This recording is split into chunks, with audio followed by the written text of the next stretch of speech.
Cette décision de la Cour européenne de justice est une excellente décision pour non seulement le Maroc, mais aussi pour l'Union européenne.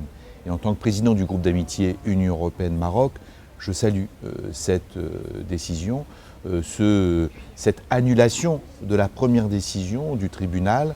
Là, nous étions en appel et c'est une décision maintenant définitive.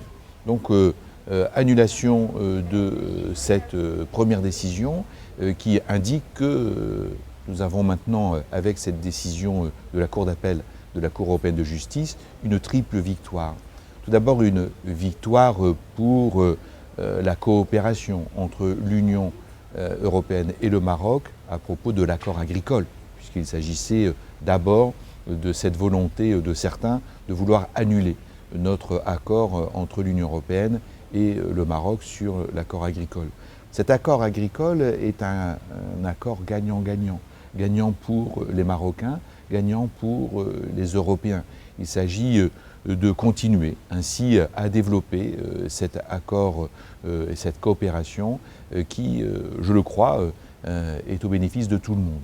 Et puis ensuite, donc, c'est une deuxième victoire pour le renforcement de la coopération entre l'Union européenne et le Maroc, en matière sécuritaire, en matière de développement économique, en matière de services, en matière de lutte contre le chômage, pour l'emploi des jeunes. Il y a là encore des coopérations qui sont très importantes entre le Maroc et l'Union européenne. Nous sommes en ces domaines de développement économique et en faveur de l'emploi sur ces coopérations très importantes d'échange entre les pays membres de l'Union européenne elle-même et le Royaume du Maroc. Donc nous allons pouvoir reprendre ces coopérations alors que nous étions un petit peu dans l'expectative depuis ces derniers mois avec cette volonté de certains de vouloir annuler cet accord de coopération en matière d'accord agricole. Et puis c'est une victoire politique contre celles et ceux qui contestent la place du Maroc pour le Sahara.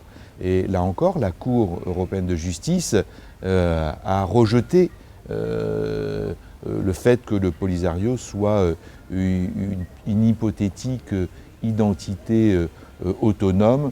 Non, a dit la Cour européenne de justice, et elle a redit le droit international. C'est sous l'égide de l'Organisation des Nations Unies que doit entrer une solution, avoir une solution. Je crois ainsi que la proposition d'autonomie du Royaume du Maroc, portée Sa Majesté le roi Mohamed VI, d'autonomie du Sahara sous l'égide du Royaume du Maroc, est une proposition crédible, comme ça a été rappelé, et que nous devons ainsi négocier sous l'égide de l'ONU et de son nouveau secrétaire général, M. Gutiérrez.